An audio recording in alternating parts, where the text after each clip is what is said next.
So are you ready? And the young boy said, yes, I am. And he followed him. And the first night he asked him the question that, tell me, how do you know? You always have something right to tell the other one. You know what they want to hear. You have something to tell them that gives them joy, that gives them happiness, that gives them hope, that brings a smile or lets them even shed a tear as if they just wanted to do that. How do you know that? Or you always have the right thing to tell people. And the traveler said, well, you have to know their needs. Everyone, one need that everyone has is to be heard. They want to be heard. They want somebody to tell them that they matter. And they are there for them. And that's the magic. Now on day 3, this is our day 3 of the journey, this apprentice follows this traveler. And the traveler has said, don't call me master, don't call me guru, don't call me teacher, because I'm none of that. I'm just a traveler who's been on this journey for a longer time than you've just started. And there are people who traveled on this path for many centuries beyond me, and I am just a follower for them. So we are co-travelers. Let's keep it that way. So this younger traveler, he asked the senior traveler, where do we stop? Where do we stop? Yeah, we need to stop somewhere to buy food, to rest, to eat, to drink, to find a shelter above our head. Where do we rest? We just keep walking and walking and walking and walking. And the older traveler says, well, yes, till we find the next home that will welcome us, we keep walking. Now, the young traveler was getting a little restless because he didn't imagine that this whole journey would be all about walking and traveling and seeing and listening and talking without any rest, without a place to go to. So he said, what do you do exactly? He started to doubt himself. He didn't know what this journey is all about. Senior traveler said, well, you remember what you told me? I talk to people. That's what I do. And I move from one listener to the other till I find a listener who wants to sit down to listen to me. That's what I do for a living. And that's perhaps what you started off wanting to do for yourself. On day 3, on the evening 3 of the Storied Way, I am delighted to talk about storytelling as a career. And joining me in this conversation are 4 amazing people who have had the pleasure of knowing, of interacting, and listening to them. And they are storytellers from different walks of life. Welcome, Bob and Bobby, Vikram and Vaishnavi to the Storied Way. This is an exciting time for us. We are here to talk about stories and storytelling as a career. For those of you who want to know, these are 3 different professionals using 3 different kinds of storytelling. Bob and Bobby are illustrators, animators, and filmmakers. And I completely love their work. If you do not follow them on Instagram, please go and follow Bob and Bobby. Their narrative voice is going to blow your minds away. Okay. Vikram is a performance storyteller. I think everybody here, a lot of you here will know him already. And I am guessing a lot of people have come here just to listen to Vikram talk tonight, to spill the beans about being a professional performance storyteller in the country today. Vikram, I must tell you, a couple of months back, I was speaking to a storyteller in Mumbai, and she was saying that you cannot, Rituparna, it's easy for you because you do storytelling and you do this A, B, C, D, blah, blah, blah. But not everybody can do this. I mean, how can you even make a career out of performance storytelling? Is there any pure performance storyteller left? And I said, yes, there is Vikram. And then she said, yes, there is Vikram. So there is Vikram for you. And I'm sure Vikram will have interesting things to say. Vaishnavi is a connect who I discovered on LinkedIn. And of course, being from a television producer myself, of being part of the media industry, connecting with a fellow media a professional has been, or staying connected to that field has been an endeavor. And I'm here, I welcomed Vaishnavi one back, and she said, yes, I'd love to talk about storytelling in the media today, about digital, about television, about OTT, about radio, podcast. So I'm sure that's another form and format that you're going to hear tonight. So my first question, open to all of you, right? Now, storytelling, or to be a storyteller, is so wide. Anyone can tell a story. And there are so many mediums and formats to tell stories in. The one question that I have, which is common to all, and because an audience has also asked this, how did you choose which format and medium to tell stories in? How did you get started? Anyone can begin. Go. Okay. So I think all of us are born storytellers in some way, and right from a very young age, I think the first form of storytelling most of us have experienced is when our moms told us stories. And mostly in my case, it was to make me eat. And I'm sure that's something everybody can relate to, because as kids, you're not going to eat until your mom tells you a story. So she used to weave a different story every single day. And most times it used to be about the vegetable that, you're going to be eating on that particular day. And it just, takes off from that point. So that was just the first introduction to storytelling, I'd say, that all of us have from our childhood. And nostalgia has a very strong point when it comes to storytelling. But as we grow up, somewhere we think that it's just for kids, and we kind of outgrow stories, and we think we do not need the support of stories anymore, which is, I think, the biggest myth. Because I think stories is something we follow everywhere, right into our boardroom. Even if you look at it into a work context, you're facing it every day. You might be a sales professional, you might be a marketing professional, you're still doing stories every day. So yes, in some way it's there in our blood. And if you ask me specifically, how did I begin this journey? It was towards the attraction of the television as a medium, which interested me throughout. And I got into journalism and mass communication and went into it in a very formal way in that sense. But today things have changed. And I think at a later point in the discussion, I'll, weave into that factor that, it's no longer about journalism and mass communication alone. Anybody can be a storyteller. And that's the beauty of this medium. Right. Let's get Bob and Bobby in. Illustrator to animator to filmmaker, you're writing your dream script, rewriting your dream script. I'm correcting myself. Please tell us. Yeah, I mean, to go with what Vaishnavi said, I think the difference is that we are conscious that we are telling stories. Everyone around us is telling a story, right? And what happened with us is that we found this medium easier to put forward our thoughts, like the medium of sketch, and so that worked for us. I mean, we were able to express ourselves better through sketches and illustrations.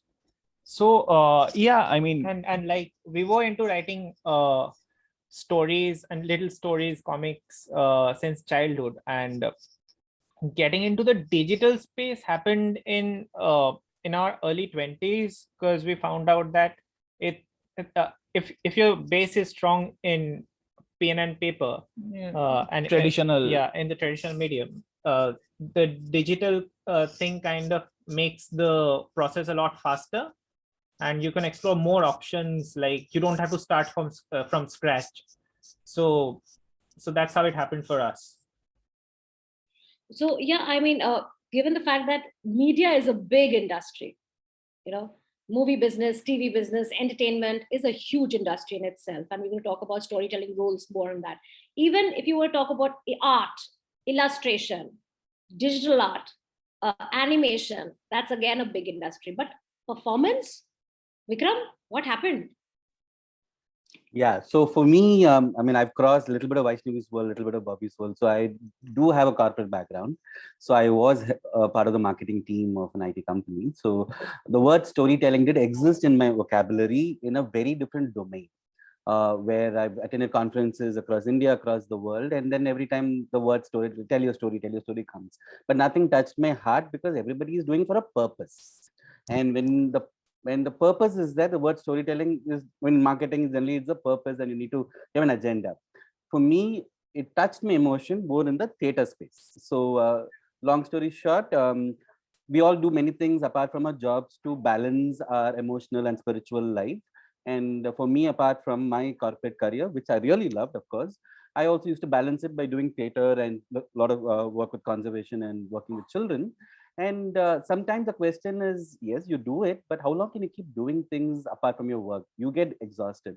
And in that space, for me with theater, I was trying to find my form in theater, because to be an actor is one, but to be not an actor, but to be in theater, because theater for me was not acting, was production, backstage, and many other things. And I've done that more than acting. I would remember 10% of acting. And the question saying that, what is my form in theater? And when that question sort of came in, and this is about, yeah, so I've been doing theater from 2001, and 2000 about later, somewhere when I had to do a story or a work with children, and there was a story that had to be performed, I realized that it was easy for me without a script. And like many of us have gone to school, and Operation Success, patient dead, we passed exams, but how much of it went to our heart? So I mean, for me, I'm saying again, for me as an actor, was difficult to go on stage, lines, and come back. I felt it was easy for me to be a performer. So there's a difference between an actor and a performer. An actor is bound by a certain guideline, and a performer has the liberty in a certain way. So I thought that, okay, there's no script. I can go to from Chennai, I can go to Bombay, from there I can go to Amsterdam, come back. So that worked for me in terms of the story. And that became, and then I realized that nobody performs for an hour and more than an hour solo. There's monologue, but that form of theater where one person performs for an hour or more was not existing about even 10 years back. I mean, there were people who were doing 15 minutes, 15 minutes, 15 minutes. What if one person performs a story for a long time? And that's for me was the connect where I could connect all my non-job portfolios of working with animals, working with children, working in theater, to say that now I'm performing as a theatrical medium, talking about conservation and animals as a form of ecology, and then social work where it would take it to children across demographics. And that for me, that storytelling touched me emotion, and that's the journey that I am right now. So yeah, personal transformation. That's what I think I will take away from Vikram, that somewhere he felt that this is where I am being pulled towards, and this is what I want to do. And so I want to quit what I'm doing and then transition into being a performer. From Vaishnavi and Bobby, what I heard is that if you've got the skills, if you've been trained to do a certain kind of storytelling, you've gone through a certain formal course or learning. Bob and Bobby, did you learn art? As I will say, very simple, like a parent, I'm going to ask this question. Did you learn art? Did you do drawing class as children? As children, no. no. Like we Thank started, ever since we could, hold a pencil, we started sketching. And, when we were in standard 2, we attended a drawing class for 2 months. That was it. That's it. Other than that, we were just sketching everywhere. Writing from electricity bills to important documents. Everywhere. So that's it. Ladies and gentlemen, all of you here who are trying to raise the next generation of storytellers, please give them an open canvas to try their stories out. In some cases, you don't even need a formal training to become a storyteller. So yeah, I mean, that's my next question. Do you need training to become a storyteller today? You can talk about your own fields. You can talk about what works in your sector, in your segment. Do you need professional? I'm again trained in media. I went to a media school, Vaishnavi. So, and I know how much of unlearning I had to do when I went to a television channel, and it was complete waste of my father's precious money, I felt. And today I'm a very different kind of a storyteller. But yes, some of my training does help me today. I will do confess. But to all of you, do you need to be trained to be a storyteller? And how can you learn from the whole world out there? Because there are lots to learn by just watching and doing.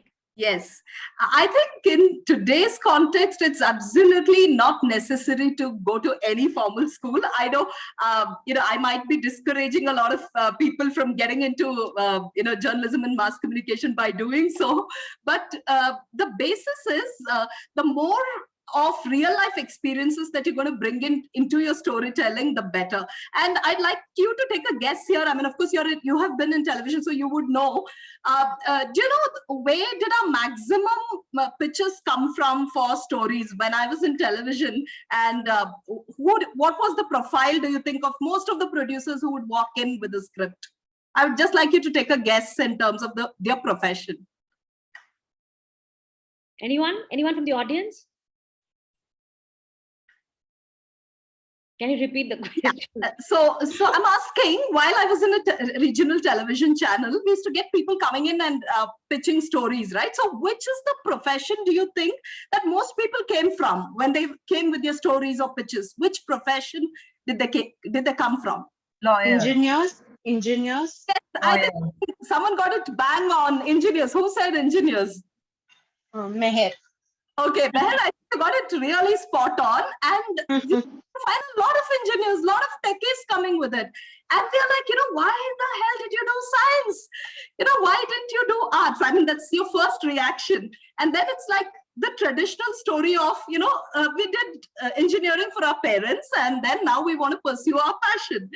So maybe not the case with everyone. Maybe you're into a techie background because you love it as well, but nothing should stop you from pursuing the art of storytelling, even if it means as a side hustle.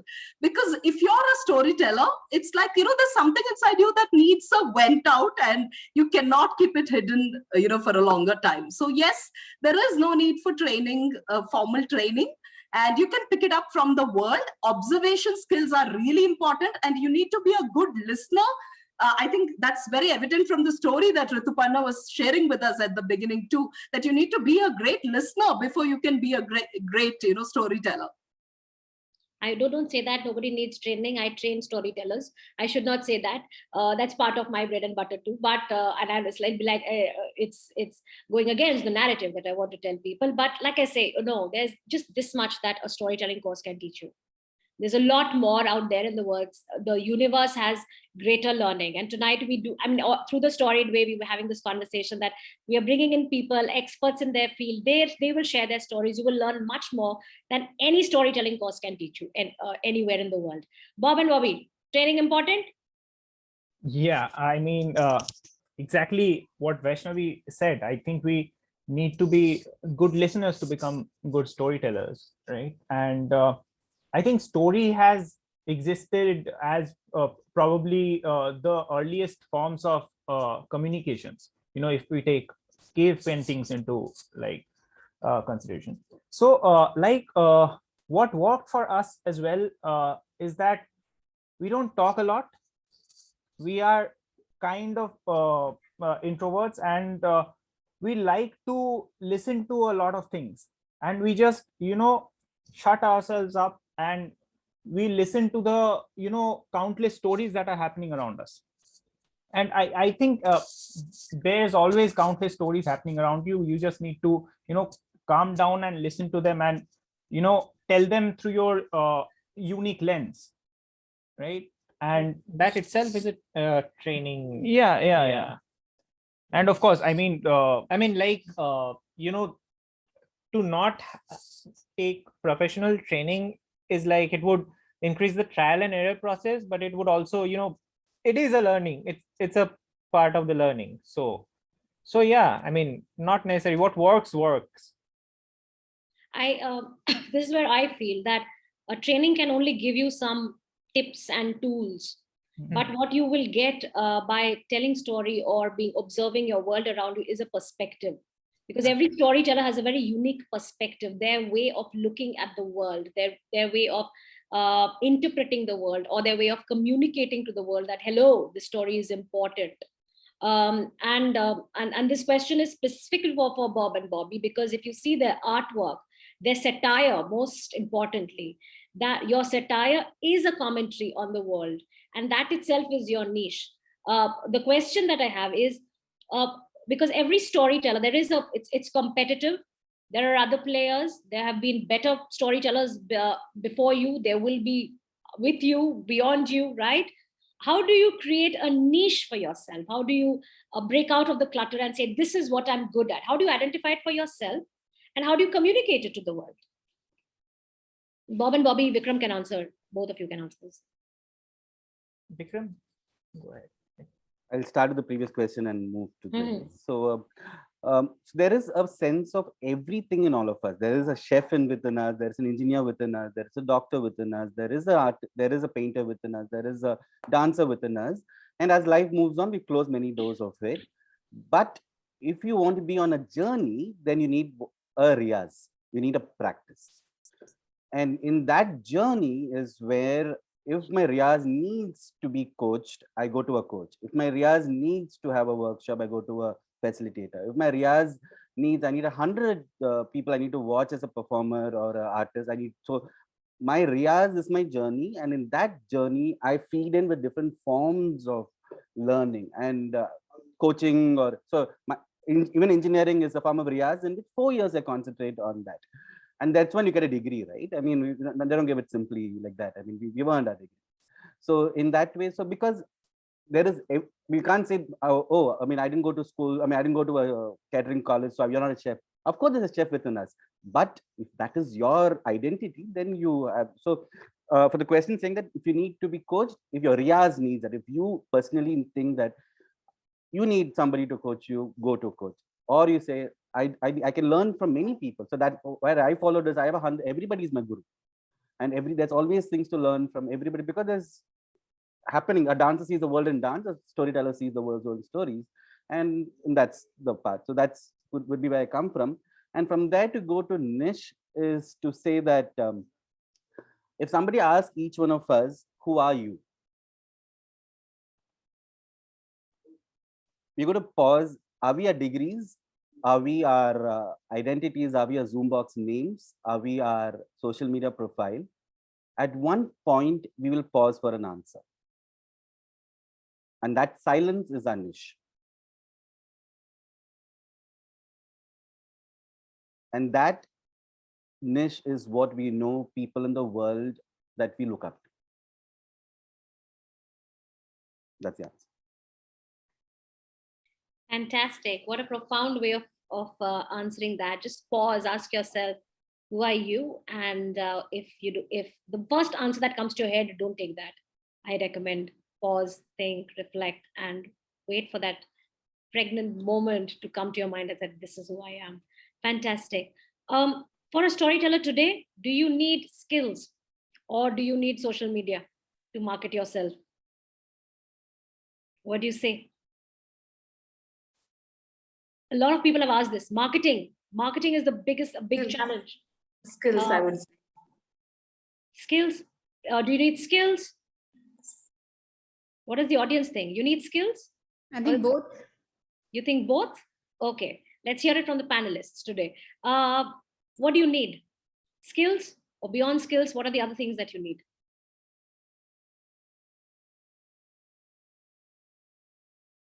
Okay, silence. So you need to be contemporary. You need to be with times. If you're not with time, you're outdated. So if today's times, because in 1,000 years back, social media was pigeons. So if you knew how to have a pigeon and send your messages, you're contemporary. Because all our art, who knows that we are here? Who knows we exist? That's the question. Who knows you exist? Who knows that you're talented? And I mean, not everybody is a connoisseur of fine art, right? That you say that, oh, wow, so-and-so is a great performer, so-and-so is a great artist, so-and-so is a great filmmaker, right? Or a content creator, whatever. Like very few people really pursue stories or storytelling with the intent of appreciating the art, right? And we know that there are a lot of mediocre people also do very well because they position themselves very well. They've identified this their niche, they know where their audience is, they know how to reach out to them, they know what to tell them, which will make them come back to them. And that is why they are increasing their following immensely through the stories that they tell. They also know what their stories will stand for, right? So we know that this is already happening. But a lot of people, marketing seems to be like, how do I tell the world that I exist? And this is what I'm good at. Nuggets of information. Yeah, so basically today I think the amount of opportunities available for everyone is really massive. I mean, in the earlier times, you couldn't, for instance, think of self-publishing your book. So right from there, right to blogs and podcasts, it's just like I think the recent report of YouTube content creators on YouTube, it was it was a clear sign of there's a whole lot of market out there, and I believe there's also power of abundance when it comes to storytelling. So there's no such thing as while there is very good competition, but then there's no such thing as someone's going to steal your ideas away. I'd like to quote one of my very favorite authors, Elizabeth Gilbert, from Eat, Pray, Love movie. If you have heard of her, she says ideas have souls. So it's like, it comes to you, and if you do not act upon it, someone else will, because the ideas will then move on to someone else. So similarly, I think stories have souls, and so if you do not act upon it, it will just pass on to someone else. And that's why you kind of, relate to a lot of ideas from someone else and say, oh my God, I thought of it, but I didn't really do anything about it, and someone else has it now. So this could happen if you do not market yourself in terms of, if you're just going to be sitting with your ideas or stories and not really taking it out into the world, then someone else will. But instead of looking at it as a competition or a fight out there, I think there is a lot for everyone to explore. There is abundant storytelling that is possible. So look at I think, linking back to your previous question, your niche should be your marketing tactic. So that's where you find your voice, and the way of course it helps. It helps, like you said, there are a lot of people who might not have great content and might still do well in terms of a career because of their marketing skills, and that's perfectly justified, I'd say. Crowdfunding is another big thing that's happening these days. If you look at crowdfunding and how a recent in Kickstarter, which is a very popular crowdfunding platform, how an author raised the highest ever money in a couple of days for a book that he hasn't yet published yet, an untitled book, because he was able to convince his audience that he's going to come out with something really big. So that's how massive the potential is in terms of marketing too. Yeah, absolutely. And I have seen, as a course creator myself, I've seen courses being sold before even a single course material has been designed or developed. That's because the one who's selling the course is telling a great future story. What will happen to you if you do the course? And they are selling this story of excellence before they're doing it. And what is it? They are telling a story, right? Once you do my course, you will be able to do this A, B, C, D, whatever. Are you having trouble? This is what you need. This is what I want. So they are storytellers, and they are perhaps selling something, not even stories. They are selling something else, some other skill, but they are telling stories. And that's the captivating power of, be a good storyteller, market yourself well. Am I doing all of this? I'm saying no, definitely not. But the point is just this, that some way or the other, something holds us back. Right? Bob and Bobby have a huge following on social media. So tell me something about, creating a community of audience. Let's talk about audience. For storytellers professionally, it's important to find audience that will pay us, the audience that will follow us, who will, fortunately, however you want to look at it, validate for the skill that we have, right? At the end of the day, but, at the end of the day, we still want the money to come out of that community, right? So tell us a little about building a community of followers. That's number one. And then leading that community to bring work to you.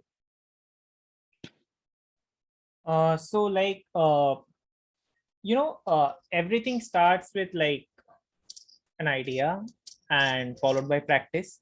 So like, if you're enjoying the process, you'd make art, and you'll make art and get be a better version of yourself with every art you make, and the audience would grow organically. That's what happened for us actually. And when it comes to an audience that pays, like, there are two ways. Either you have to be patient with your style, keep on polishing it, and wait for it to explode, so that people would want to tell their stories in your style. That's a time-taking process. That is usually a time-taking process. Of course, there are exceptions. And what worked for us was like we had we are flexible with styles.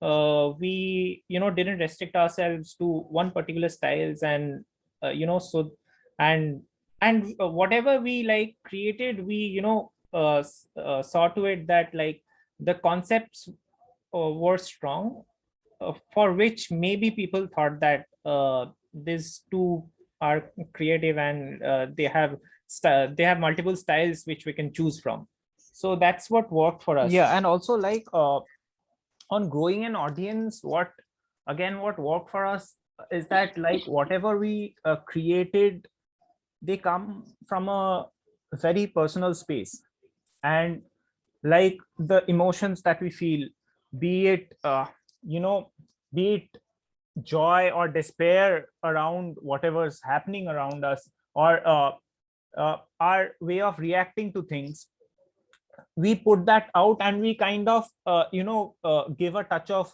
probably humor, or exaggerate it or blow it up. And I think that's where people have resonated with us. And if you are working on your, weaving a story around your personal experience, and you're blowing it up, adding some creative spices, keeping the core story Relatable. Mm-hmm. real, that's when people connect. That's those what are the has time happened. people connect. And what happened from, like, for instance, like I created something around, made a comic around my social anxiety, but layered it with humor. And it's a serious situation, but I layered it with humor and made a comic out of it. So like personal experiences with you know with creative some inputs and all can make a good story. And actually people who have social Yeah. anxiety could relate to it. So yeah. Fantastic. Again, because if you're an artist, what will matter for a brand is, do they align with your visual vocabulary? Do they think you can match up to their tonality, their style of illustration? I just want to tell everybody that why did I also put this this sort of a panel of very mixed forms of storytelling. As an organization, we consult brands and organizations in using storytelling. Now, though a large part of my work is oral storytelling, and many of you perhaps know me as a performance storyteller, but I also am a consultant and a coach to organizations, helping them deploy storytelling in their organization through various mediums. And I always tell people that a story can be told in many ways. Somewhere you may want to write it in your company blog, you want to write it in your packaging, you want to write it in your newsletter, you may have to illustrate it. You just get one panel to illustrate. You may have somebody may need to make a presentation. Somebody may have to have a sales strategy around storytelling. Your leadership may be invited for a big event where they have to talk. All of these are your social storytelling opportunities, right? And when we talk to clients, sometimes seeing this interconnectedness of storytelling is very, very difficult. And which is one of the things which I try to explore, that, you can tell your stories in multiple formats. And only if you know which story will fit in where. One question to maybe Vikram. Vikram, you're a performance storyteller, and I know you that's what you do, right? Do you still follow, appreciate, like you said, Riyaz, watch, listen, hear, do what you do, but then do you sort of explore other forms of storytelling as well to teach yourself how to tell stories? You have to, because the world is plural, and your journey might be on one road, but like many dancers have said, that many actors have said, that I may be doing Bharatanatyam, but I need to go for a Kathak class. So I may be doing performance, but I need to go to ballet. I need to do salsa. I've gone to Kudiyattam, to different forms of movement, because your body is your tool. You better understand your body is going to get rigid if you're in one road, and being on one road is scary. So you need to look into many forms. My public offering is one, but my input is infinite. Yeah. So I can't be stuck to one input. I need to have multiple inputs, and then of course is my munching and chewing and sitting on it, because that's when I make it mine. And my journey could be one, because we can't travel on multiple journeys. But our inputs need to be many, because we need to unclutter ourselves. So we are cluttering, biasing ourselves every time, and we need to unbaggage and make it zero. And that's when moving into other forms and other spaces to understand that the world doesn't care that you exist. So you need to understand that we're constantly learning from many. Everybody has a certain thing, certain viewpoints that we need to equip ourselves to unlearn. Absolutely. And you need to fuel yourself with enough story seeds, like I say. Your mind will, they will germinate in your head. Even a picture, an illustration, you will. If you've never looked at a picture and you've never interpreted it, you've never let your brain interpret it, then you will never see the beauty of visual storytelling. Similarly, for a performance art, if you watch a performer perform on stage, if you don't go back with the story, you go back with all the eyes and the faces and the body and the gestures that the story did not just seep in, then somewhere you're missing the point. Even in cinema, if you're watching a film or a TV series, and today, like I do this as a conversation, I ask, because to know my audience, I have to always ask them, what kind of stories are they consuming? Because you get to know very interesting things about your audience. And initially, when I started, I would ask, what do you read? Now I don't ask that silly question. It's the most boring and outdated question about what do you read. So I ask one thing, that, okay, why are you interested in storytelling? What is the latest series that you watched in OTT, film that you watch? Who is your favorite filmmaker? So these are the kind of questions that I ask, and everybody has answers for these things. Vaishnavi, content, we know we are in the content economy. There's a content creator. Do storytellers need to look at themselves as content creators to create a niche and develop their careers? And specifically, I'm asking this question to you because we know the entertainment industry has sort of taken off, and everybody, like you mentioned, YouTube, and I'm going to put YouTube within the realm of media as well today, because everybody is sort of creating content, whether you're a writer, you're a filmmaker. So maybe from you, I'd like to hear, if somebody has to be a storyteller, especially in the media, what are the various forms that they can tell stories in? Where are the opportunities, and how big is this industry? Yes. It's definitely a very happening industry and a very big industry to be in currently. Especially the medium becomes secondary in terms of, what is the story you're trying to tell, of course, should be your primary focus. And then the medium just comes in, blends in naturally. To give you a simple example, audio series are becoming so popular. Audio OTT is becoming popular. You have new brands coming up like Pocket FM and stuff, which was something unheard of earlier. Audiobooks, Audible, Spotify. You have a lot of things happening in the audio realm as well. Simultaneously, television is just reinventing itself through OTT. So while earlier there were limited slots, today the slots are just infinite. So as a content creator or a storyteller, if you want to try out your content to a particular segment of market, there's never been a better time. So the best thing to go about it is explore different medium, because some people find their comfort zone in a particular medium, and that's something you'll find out only as you explore different medium here. So you cannot restrict yourself saying I'm a print person or I'm a television person or I'm a radio person anymore. Like for instance, television is the most writers medium today. Like, it's the script writers who can really drive great content on television and OTT, and you've seen this globally.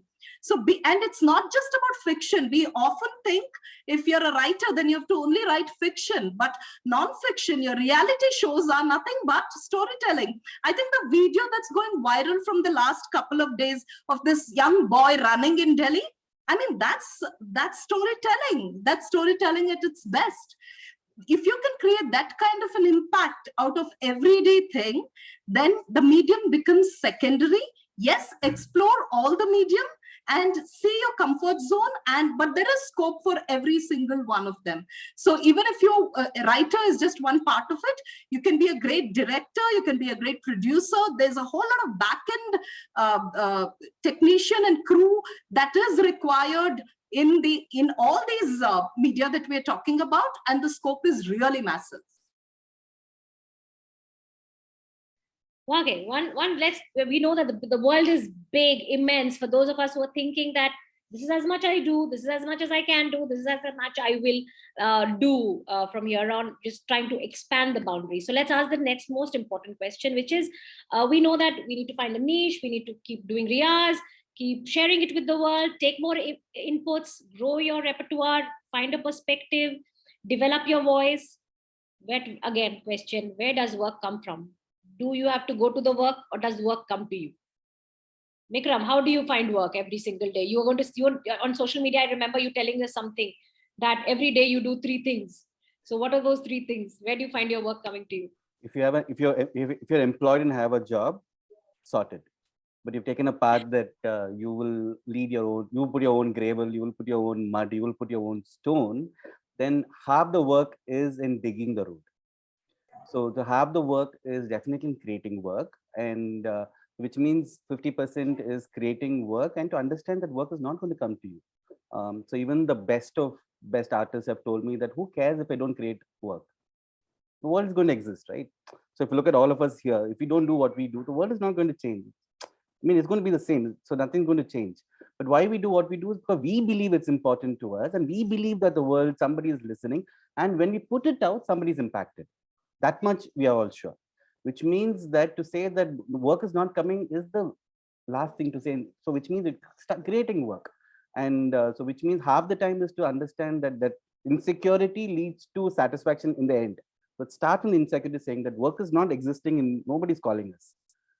Create work. And where do you create work? You used to divide the spaces. So for me, I divide my repertoire and or work and saying, one is the audience that you already connected to over a period of time. And for me, my audience would be people who have come and watched me and seen me, and how do I engage with them. And today they're all engaging on social media or following your work. And the second is spaces, because social media is important, but there is physical spaces that I've been involved over the last few years, where I've traveled across the country and been involved in spaces, because that's if there's no space, where do we do our work? I mean, today Zoom is our space. Let's respect, even Zoom is where you're sitting and doing. So that engaging with that space, it could be the keepers of that space. So for example, a lot of times when you performed in, I'm going back in theater days, we say thank you to the audience, but how many times do we say thank you to the security guard who closes the door for us?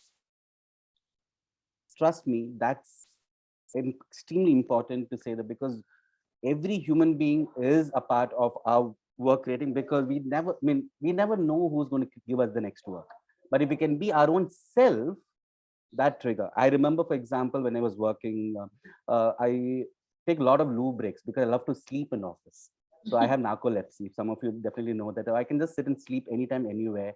And in work, if I fall asleep, of course, your neighbor's going to see. So I go to the toilet and sleep, which I'm sure many of us spend a lot of time, because that's one ideating space.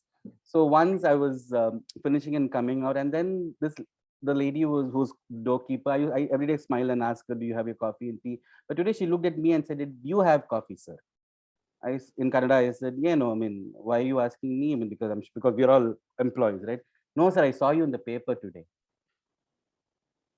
I mean, the unlikely person that you will see. I mean, I will even ask you that, and because she reads the newspaper, she reads Bangalore Mirror every day. And that then to put my sense, why I'm doing what I'm doing, that's done. Somebody is smiling. I've given that smile to her, saying that she knows me. So, and that is to say that the second, when you say that, we always look at the stakeholder, but look at the people who are behind us, who are invisible. And so not the people who talk to us, people who don't talk to us, including the audience. I mean, and the third, so one is that and also to direct art doesn't give money. That's blatant.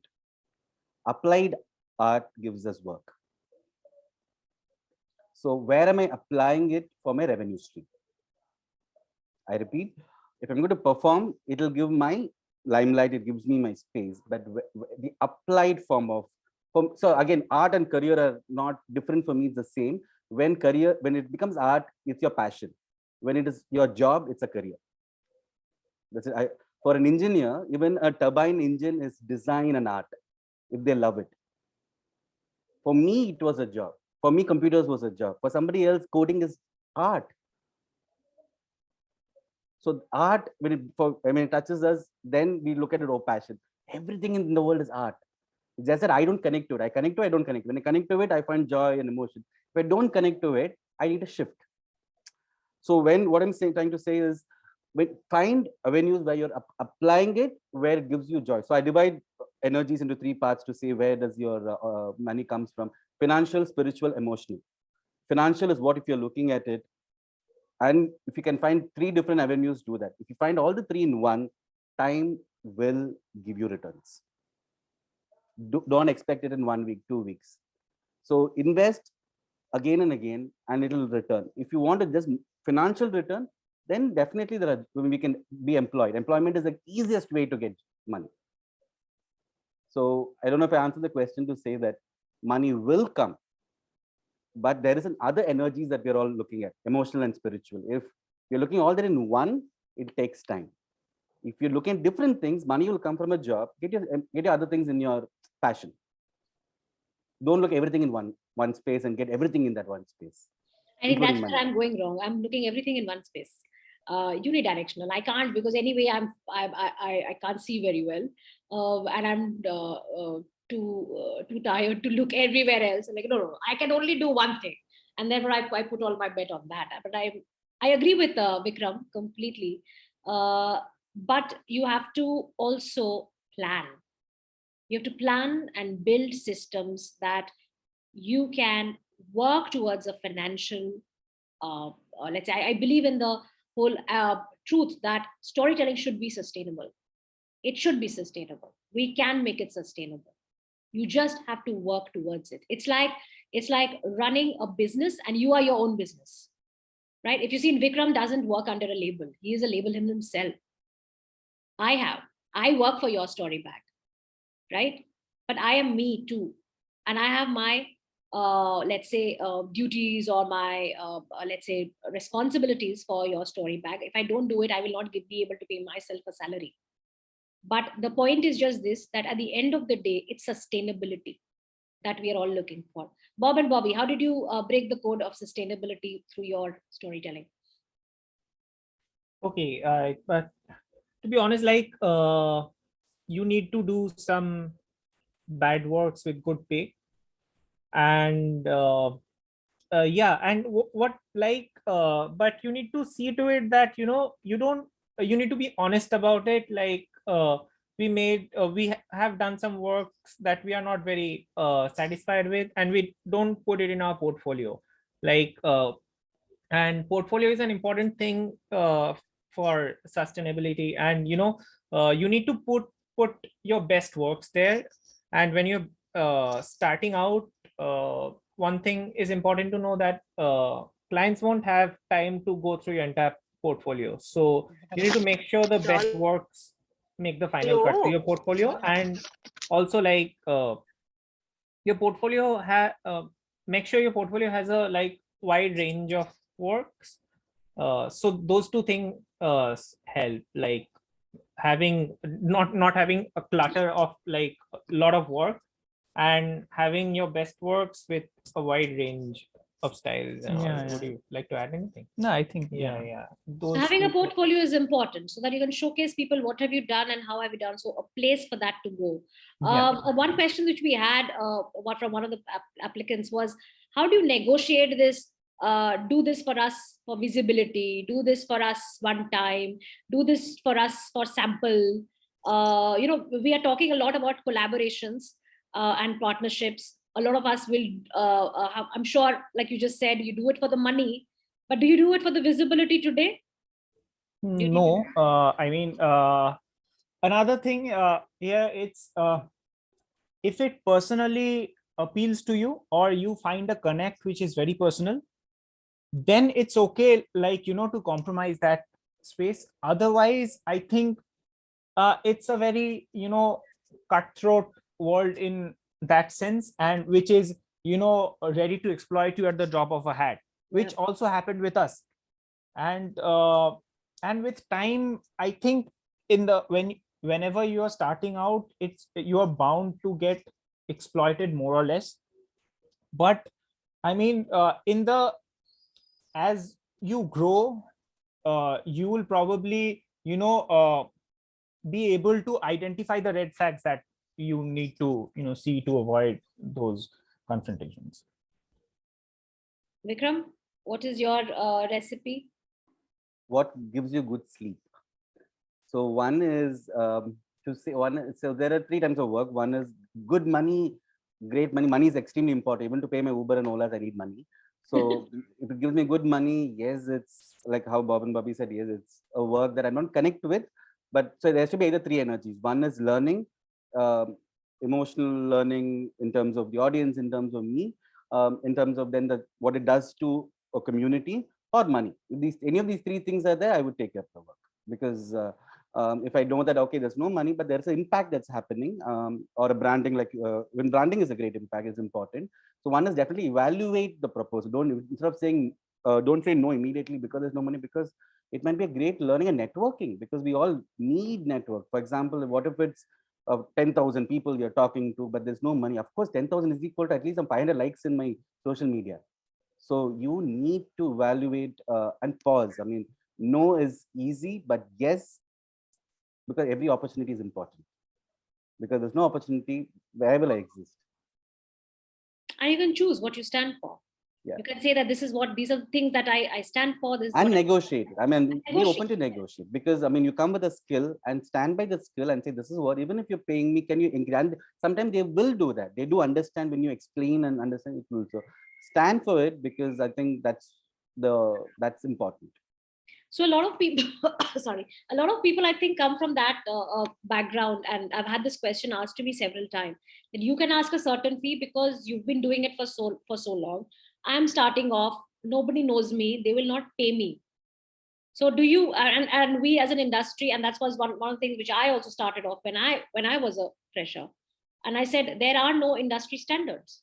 What is the bare minimum that somebody should charge? Like in television, if you are a technical hand, you will have a day's salary, which is a wage which will be given to you, because that's what it is. Even a camera person will get a standard day's job, will get a certain fee.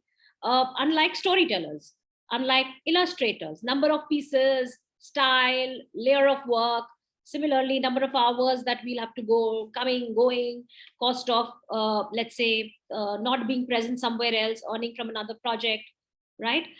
Some tips from all of you together, maybe collectively. How can people negotiate better for their prices, the fee? How do they know that this is what I'm good at? This is what I should charge? And I don't care. I don't even know what my next storyteller, neighborhood storyteller asks, but this is what I'm worth. This is what I should be asking for. Any tips from all of you, maybe just put together? I'd like to address this, slightly deviate and address this through another perspective. If you've heard of Jai Shetty, the motivational speaker, in his book Think Like a Monk, he talks about something called circle of love.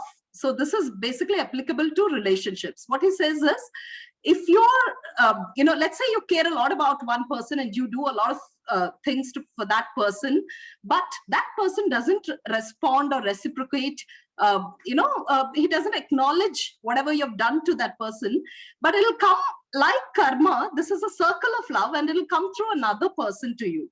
So I think the same karma rule applies to, this is a bit of both the previous question as well as the negotiation question. This applies to collaboration and making money and negotiating as well. Because most of you have also are of the opinion that not everything is about money, but yes, money is very important. Yes. So all in all, you can definitely make a lot of money in this career, yes. But will it come in an average kind of a format from each of your assignments? No. I think each of us have experienced how any form of art is. So it's not going to all come in equal installments for us. So, but are you consistent enough to wait for that lucky break is what will negotiate the money for you. One real example from my own radio days was there was an RJ who got picked into Big FM when Big FM was launched in Hyderabad. Nationally, of course, with the launch of Big FM, they were looking for a lot of raw talent. And one of the producers walked into a sari store one day, not with the intention of looking for an RJ. But while I was shopping for a sari, he saw the guy who was selling the sari having an extremely good storytelling in him. And he was just luring the customers with his, little bit of tricks of the trade. He picked him up on the spot and said, do you want to become an RJ? Now, this RJ, today, who's a very popular RJ in Hyderabad, and people will know of him, comes from a very rural background of, Andhra Pradesh, and had no clue of being an RJ whatsoever. Now, this is how luck strikes, but that isn't pure fortune or luck alone. It's his hard work in the area that he was doing. He was not just, taking his job as, oh, I'm just trying to sell saris, there's nothing in it for me. He was trying to do the best he could as a storyteller there, and he got picked into something else which he never even dreamt of. That's how money comes in, even in terms of any form of art, I'd say. So if you're a beginner, yes, do a lot of things for collaboration. Sometimes it's okay to be a supporting cast. You can't be the lead always. So you should let the industry prosper, so that there's enough in the industry for everyone. So be a part of it, be an active part of it, do a lot of networking. I'm not in any way trying to say, like Bobby and Bobby, clearly saying, it doesn't mean be so easy that people will just walk over you and, just do it for free all the time. No, I don't really mean that. But do not really take it like a every assignment basis and see what am I gaining from it. Look at it as sometimes it's an opportunity cost. Sometimes it's you'll have to let's say you do 100 assignments, and there'll be 10 assignments which will really work out for you, and maybe 90 will not. But you will never know which are those 10 and which are those 90 until you really do those 100 assignments. So that's how the maths works out in storytelling, as well as my experience. Lovely. I think that you've given great analogies and for people to think.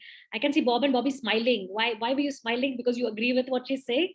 You've done what she's... Yeah, absolutely. I mean, for instance, there's this particular incident that happened with us. There was this sticker making contest that was going on. This was back in early 2015 when we were in college, and we were just exploring the digital medium.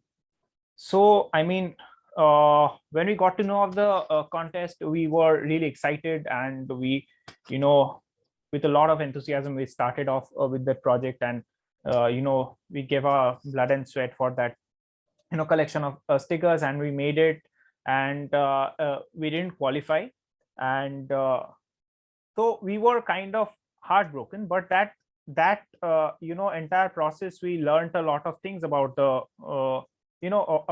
sticker design, and we uploaded it on our social media. And at that point of time, another messenger app around a year or two later got in touch with us, and they wanted to design a regional sticker set by the two of us.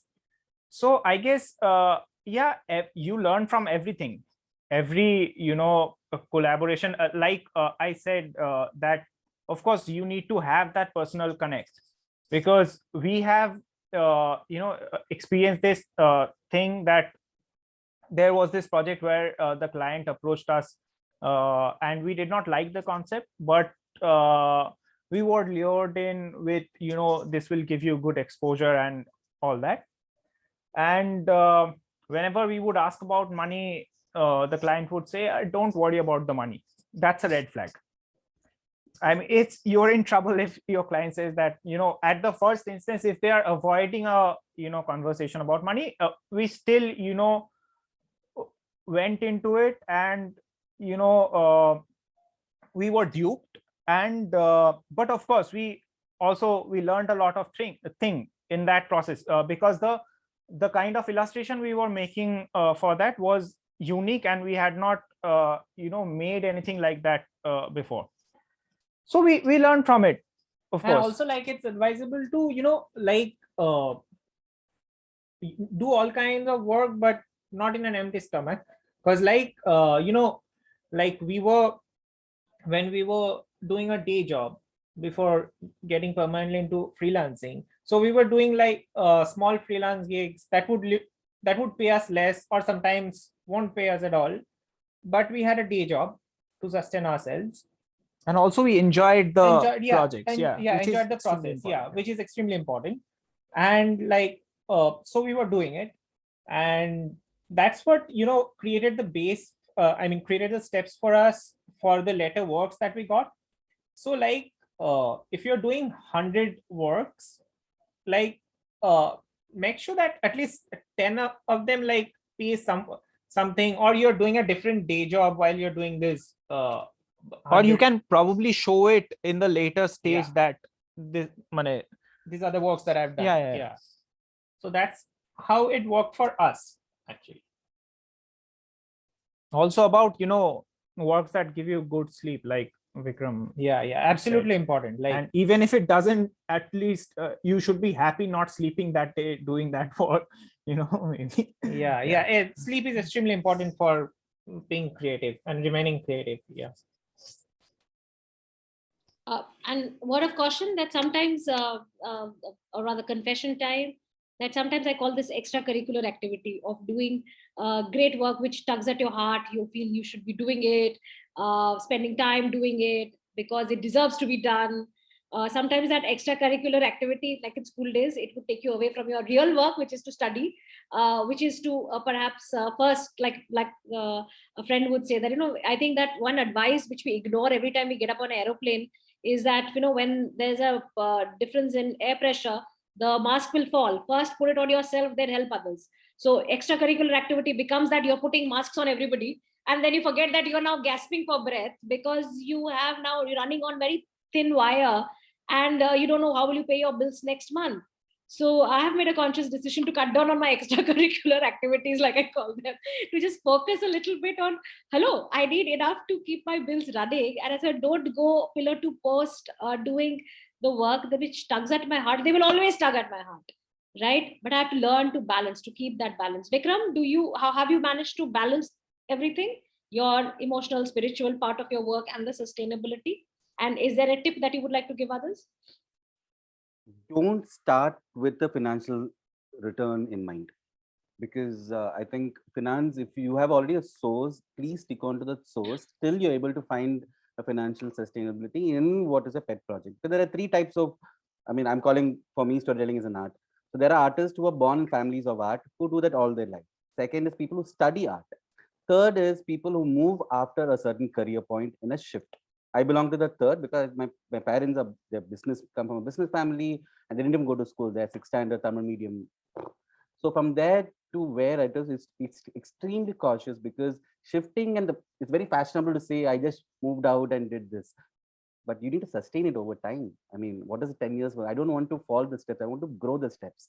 So if you have a financial career, please stick on to that, because finance can make havoc in a life.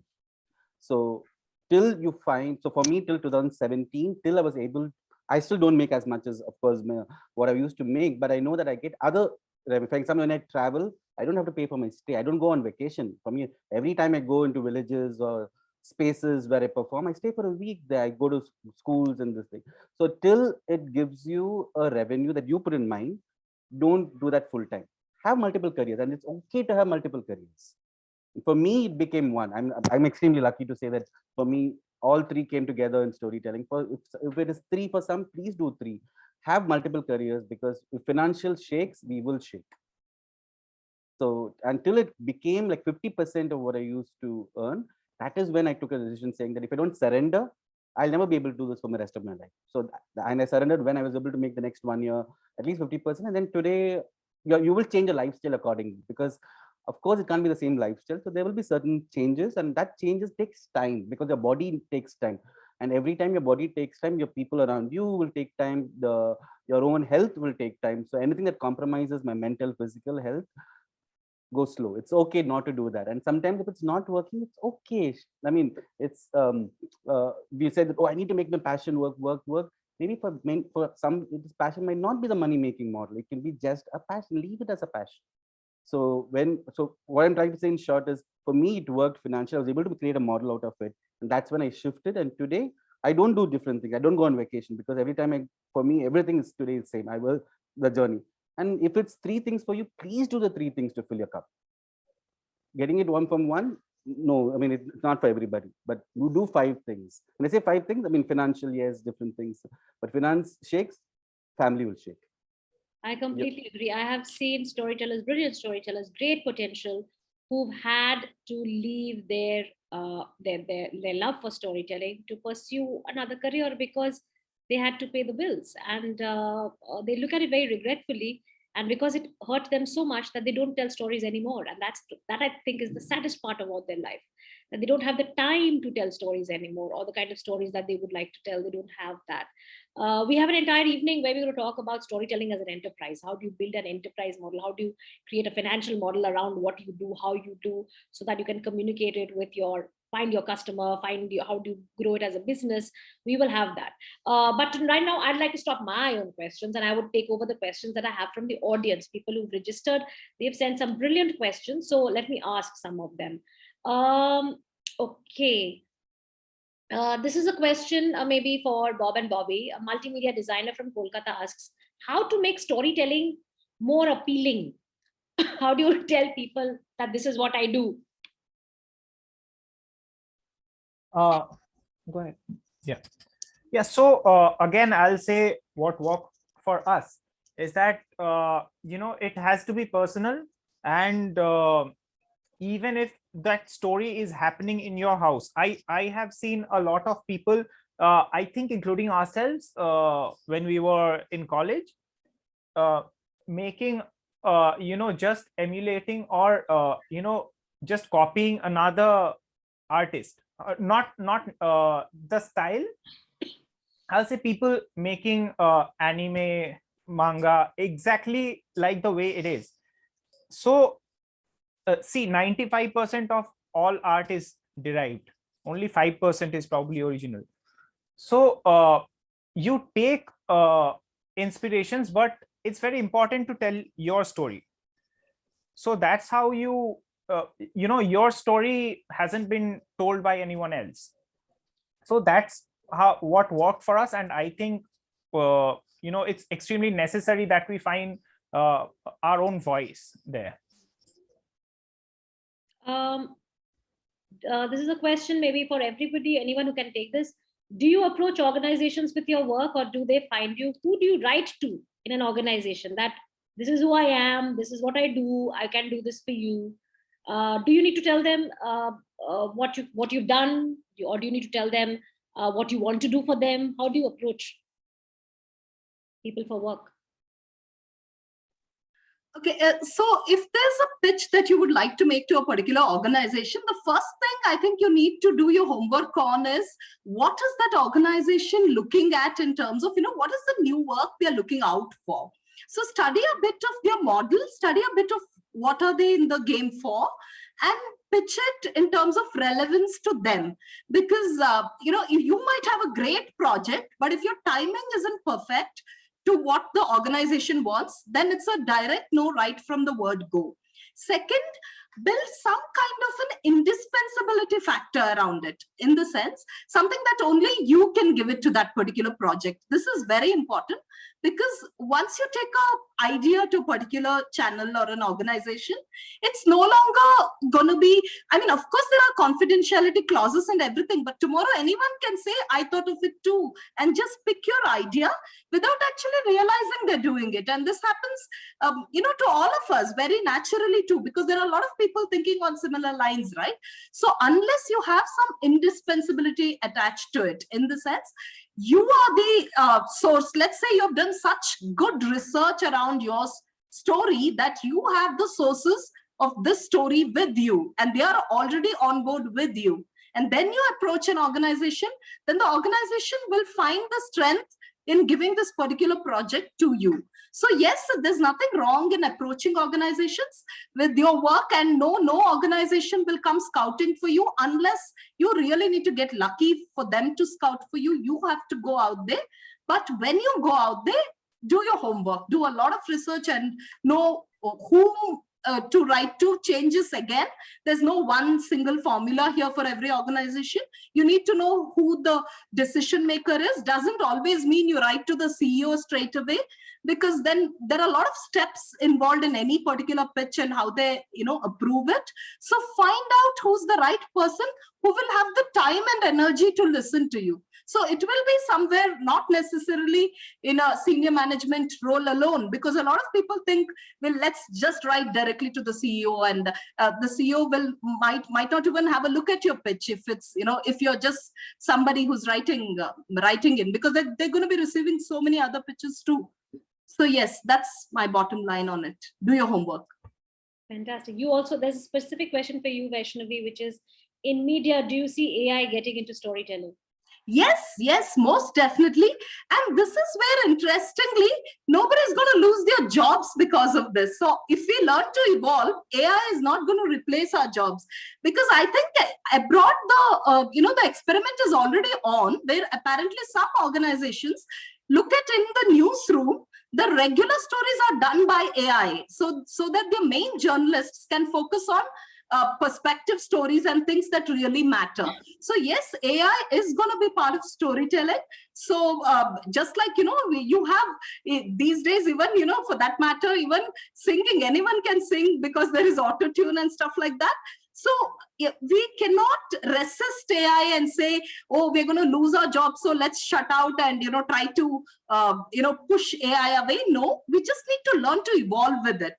Like, for instance, just the way the print evolved from actual paper to digital media very, effectively. And the Gen Z doesn't really consume news anymore in the form of a newspaper. They're consuming it digitally, but that doesn't make it in any way.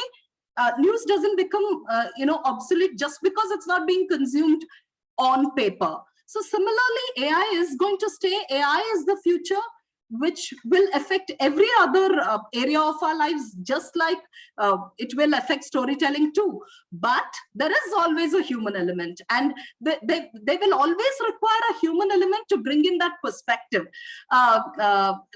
This is something what I personally experienced when during Lata Mangeshkar's the week that she passed away. I wanted to listen to Lata Mangeshkar's favorite songs, and of course I chose the voice AI to tell me, can you play me some Lata Mangeshkar hits? And I was like really shocked to find that the answer was something on the lines of Lata Mangeshkar never had a hit on the billboards or something to that effect. And I was shocked, because this is where I feel the human element really needs to come in, and will come in too. I'm not blaming any organization for this, because these are bugs or errors that happen when AI is being used, because AI is programmed in such a way that they can't really predict everything that the consumer is looking for.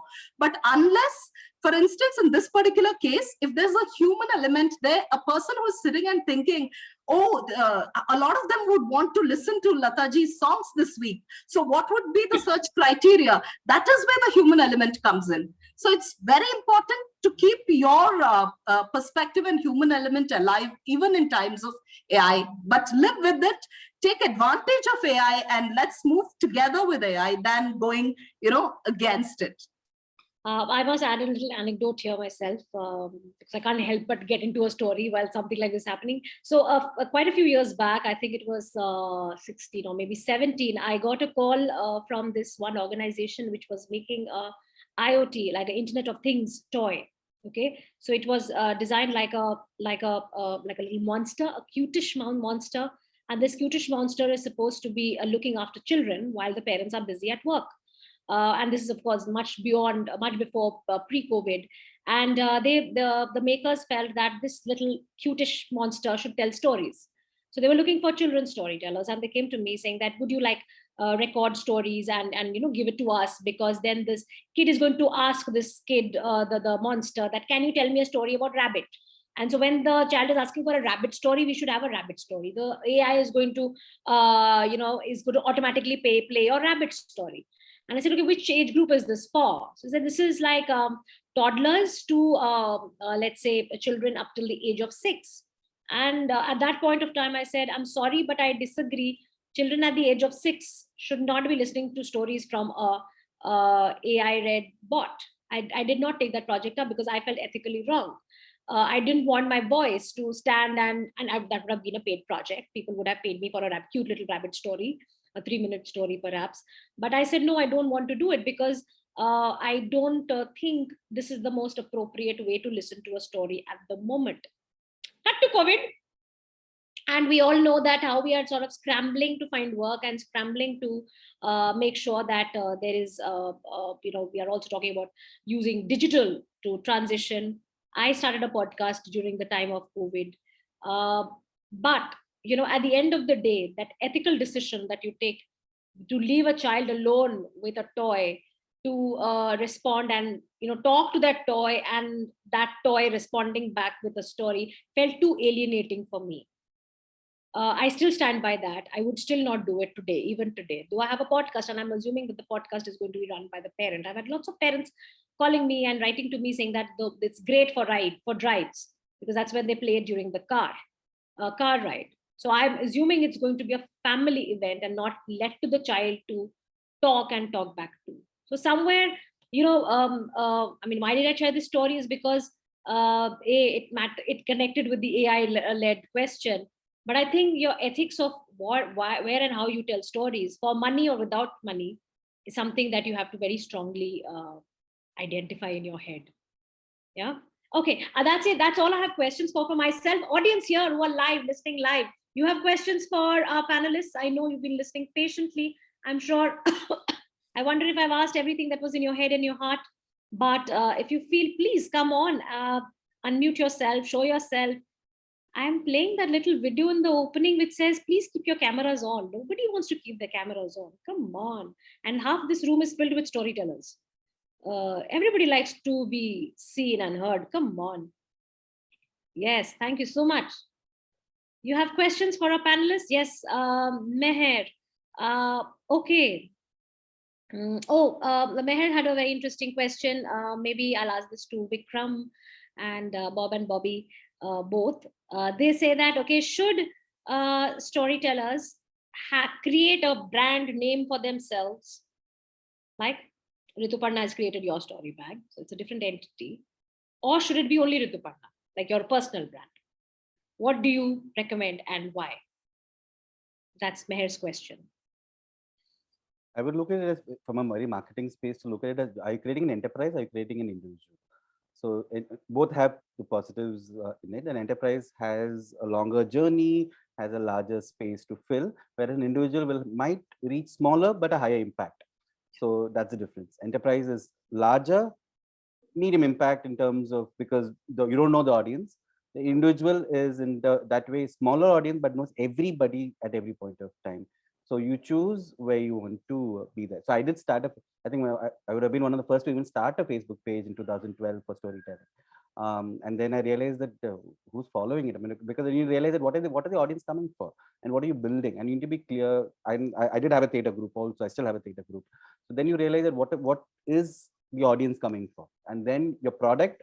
Who's the product? Is it a product or is it a person? So once you are clear with that, and who the customer, when I say customer, an audience could be a customer in different facets. What is the customer looking at? Then you will then that decides the question. Are you branding yourself? Are you branding your company? Because when you can become obsolete, the company is important. When you're looking at, okay, this is all I want to do for my own thing. I realize that I can't run a company. I'm beautiful. I just want to live life in this way. And I chose that, well, Vikram will be Vikram, and the marketing brain knows to do personal branding. So of course, I would say that we don't leave our previous life. We move on from a previous. So never in life our previous journeys will go away. We will use it in our current. And just to answer that, Meher will not be here for the rest of this Storied Way, but we have two special evenings where we're going to address just this in different ways. We have storytelling as an enterprise, and we have build your brand, build your story, own your story. So which will sort of answer the same question a little differently. But how do you really choose between your personal brand and a business? Bob and Bobby, do you think you will open a creative agency one day? So we actually have we have registered our organization where we take on projects, but we haven't, we are not planning to take it to that scale where we employ people. Or it hasn't, I mean, not yet that, Not it yet, has an identity of a huge identity of its own. Yeah. So I think what's important is that to evaluate at what scale you want to operate, because like making an enterprise needs a lot of, work, and it's extremely important to be consistent throughout the years to, keep it running. Like we had similar plans, and then, certain opportunities came up, and then we thought that it would be better to, keep working as a duo. As a duo, and if that helps build our brand as a whole, it's okay. If it doesn't, it's cool. But I mean, this little organization that we have only made it so that we can, officially collaborate with ad agencies and, Brands. take up projects, so that we are not lagging on the paperwork. That's why we have made it. Yeah. Also in terms of billing, I'm saying, because you have to look at from a legal entity, saying from GST and TDS. If you have a product, then you would have to file it under a different name. If you're Absolutely. just an individual who's doing work, then you don't have it. I mean, that's again, you need to understand the financial complications on the larger side. Is it your brand or is it yourself? And once, I mean, that needs a little bit of a understanding, because people do start, and then closing an enterprise is all more difficult than even opening it, because your balance sheet after 2-3 years, you need to run behind many things. So that also a little bit of financial understanding is important to differentiate. Is it again, you want an individual identity or a company identity? Great. Meher, I hope you got your answer, or at least the beginning of the answer that you were looking for. Okay, anyone else? Any interesting question? Yes, ma'am. This is Ritika. Hi, Ritika. Yeah, I'm an educationist, and I'm a chemistry person basically.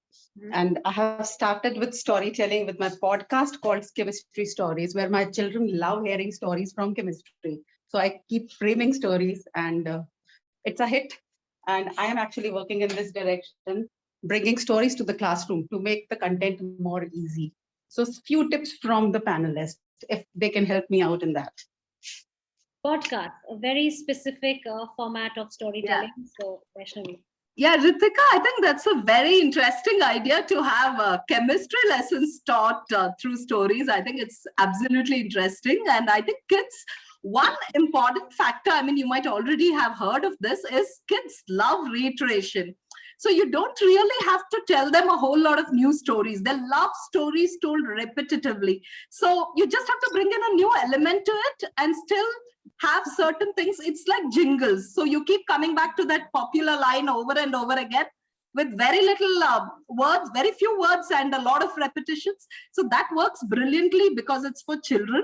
So, and since they need to know these concepts, once they get addicted to a particular kind of narrative, there is this addictive nature of storytelling is brilliantly put in the case of children especially. One more thing that I've personally tried with my own kid, I have an 8-year-old, is to create a series. So I've created this one particular character. So every time I tell a story to him, it'll be different adventures of that particular character. So this has personally worked out very well. This is from a personal experiences, because it's something that I learned from my media and OTT, the workspace, that characters are something which have the power to get your audience. Sometimes the characters grow bigger than you, and that's exactly where the story explodes, because you do not have control over them anymore. So try building some constant characters in your stories which they can come back to over and over again. And I think, yeah, you're doing a fantastic job. Thank you so much. Ritika, I think somebody's asked you what's the name of your podcast. Maybe you can share. My podcast is Chemistry Stories Ritika Bhandari. Just Spotify or any other podcast. You just type Chemistry Stories by Ritika Bhandari and you'll easily get it there. Fantastic. And I'm sure, I hope you're coming tomorrow, because we're talking about stories in the classroom. And yes, I am looking forward to it. Fantastic. So yes, like you said, and yes, podcast is an excellent medium to tell stories, and you can monetize it. You can create content, get advertising, do sponsored, or perhaps offer your podcast. I am not getting any money, although no, right now maybe yes, you have to build it. They are not in India. Not in India. They're giving it only in US through Anchor. I have made. They are not giving it in India. Although upon almost 4K people have heard my stories, but I'm not getting.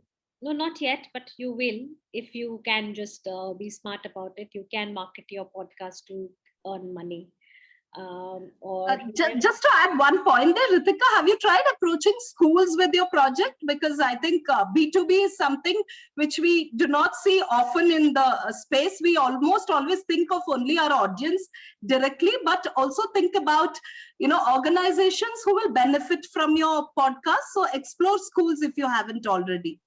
No, I haven't actually explored in that direction, ma'am. But yes, I am a CBSE resource person, so I have taken up sessions on storytelling to be used in different subjects.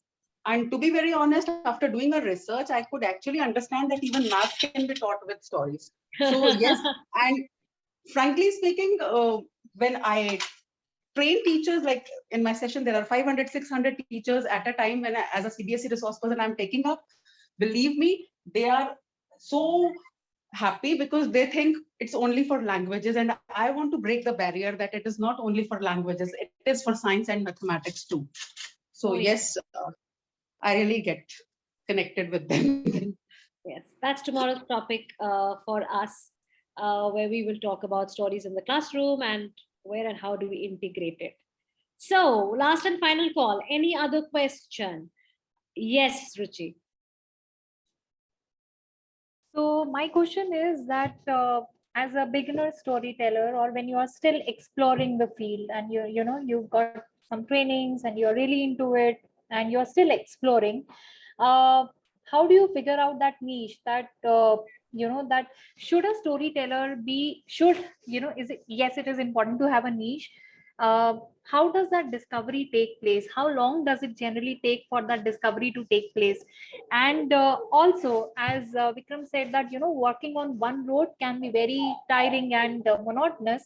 So it is very important that, so once you have created a niche for yourself and you have figured out that niche for yourself, and then you keep up your options of inputs open from versatile options, right? So I assume that when you're open to many inputs, that's your journey of discovery of your niche. So is that the way you discover your niche? So that's my question. Okay, the niche is also in terms of what the world is telling you, because we have to understand that we can keep giving something to the world, but at certain time the world will open its arms and say, this is what I need from you. And that could be a big, what we call a bingo moment, and that could be the turning time. Because for us, I sing at home, I practice singing, I'm part of my riyaz, but I don't sing for a living. I don't earn out of that. But over time, so when I'll tell you my journey is when I did storytelling, I used to work, and then from 9 to 5, and at 12 o'clock, I used to go work with an autism center, working with movement as a part of it. And when I did storytelling, the paper started writing about me. So it was very overwhelming to see that papers started writing and said, this guy is talking about animals, but he's doing it for an hour. I mean, he's just doing it how I'm saying that that sort of voice sort of told me that maybe this is you. So you need to wait for it. I mean, like a funnel, sometimes it's again, like the singer Harrier and a lot of singers who till 40, 50 have been working and then moved full time. I'm sure like Boman Irani. Boman Irani didn't move, so same thing with Harrier and a lot of, so wait for that. I'm thinking the problem is we expect because it's worked for somebody, we think it'll work for us. That's the first failure for us. Because we need to understand that we are doing this for interest, we're doing this for passion. Keep doing it, keep putting the seed. I put it for 15 years. I didn't even know. 20 years ago, I would say that. I didn't know. I'm a very mediocre person. Nobody ever told me that you're the best. Even today, I'm on the journey of storytelling. I'm not a storyteller. Because this journey is giving me returns in 3 ways. But my journey can't stop because I've surrendered to it. And that's where I would say, so be on the journey. If it's not giving you money, find something else for money. If it's not giving you emotion, find something else for emotion. And because, like I'm saying, even for Bobby and Vaishnavi, because we've all been there, it will somewhere join the dots. It's like a Venn diagram, no? For me, I made it 16 years. I've woken up at 4 o'clock, gone to the forest, come back, went to work, come back, went and did production. I've got on a bike and fallen down because I do have narcolepsy. So, but that, what have you given to it? The second question, very important, what have you done to the art? We all take from it. What are we doing to it? Once you do it, at one point of time, you will see. If not, do it for your lifetime, maybe next Janma. Why this? So I'm saying, keep giving. It will work. That strength I can tell you. Today, tomorrow, I can't tell you. Maybe next year. But what have you given to it? We take from world, what have we given? So when you give, so one of the ways the ecosystem, we're all building a beautiful ecosystem. One thing the pandemic has done for storytelling is, what is us? So I call it co-opetition, not competition. The word co-opetition is when we all are in the marketplace. We go to any of the Kerala, the mandis, you will find the tomato sellers together. We need to sit and do this. And I mean, some of you here might know that every time I've traveled, I've met everybody over coffee because I believe that we are here. We don't have to have formal, we can, because as a human being. So that's the difference between a company and us, right? In a company, we've made it an entity and we're employee IDs. So here, let's not make us employee IDs. And I hope the word industry is interesting, but when it becomes an industry, humaneness will go away. So let's keep the humanity with whatever we're doing and find a model to sustain. Also, like, I would like to add something, like, when you're doing something for a long time, if you're giving it a lot of time, you would also realize that whether you at all want to do it or not. Like, if you're working on it for 4 years and still 4 out of 7 days in a week, it doesn't exhaust you, then you're really into it. And by the time you realize it, you will have created a niche. I believe that, I'd narrate an incident, like, when we were working day job, like, we sketch all the time. Like, amid work and everything, we're always sketching. So seeing that, a lot of people took up sketching. Okay. A lot of employees around us, and they were really enjoying the process. And there's only one person who stayed that way, and he still sketches now. But other people, like, after a point of time, they stopped it. So if you're giving it like 1 or 2 years, you'll also discover that if you're really passionate about it or not. So that's also important. Like, and if you're enjoying the process, see, like, I mean, if you're doing multiple things, exploring multiple things, you'll learn from some and you'll enjoy some, and I mean, will excel in none. But if you're enjoying the process, it won't matter if you're excelling or not. And by the time you realize that, you will develop a niche, we believe. Thank you so much. Thank you. It's all about, it's a journey that's more important than reaching somewhere, So thank you. That's why this is called the storied way. You don't really get anywhere immediately, or there's no shortcut. And if there is a shortcut, you may feel that it's still not the kind of journey that you want to make. You'll have to be a little patient and find joy in just keep walking to your next list now. Thank you so much, Vikram, Bob, Bobby, Vaishnavi. My heart is just filling up and filling up and filling up every night because of the honesty with which all my panelists are coming and sharing their stories, their experience, and being so truthful to these questions. Some of them are difficult, but these questions need to be asked because all of us are trying to, I will not say break the code, crack the code. We're all trying to explore what works for each one of us. We are very different from one another. And I think being different is what you need to be own. You're trying to be like somebody else, follow somebody else's footsteps just because they have done it and they've been able to do it. It may not work for you. Find out where your heart lies. What can you do every single day? Like Bob said, that you can do it 4 days out of 7 days. And then you're in a good space, right? Find and keep building yourself. Look, and the universe, our universe is connected through stories. And that's what the Storied Way is trying to do also, trying to give you enough stimuli to feed your ideas. Like Vikram said, you can do Kathakali, but you still go for the Kathak recital because you're going to take away something or the other. You watch a film or you watch a trashy comedy, but still you're going to laugh and have fun while doing it. Thank you so much, everybody. And thank you to this audience which has been turning up every single day. If you like the Storied Way, please leave your comments for our panelists. It's very important.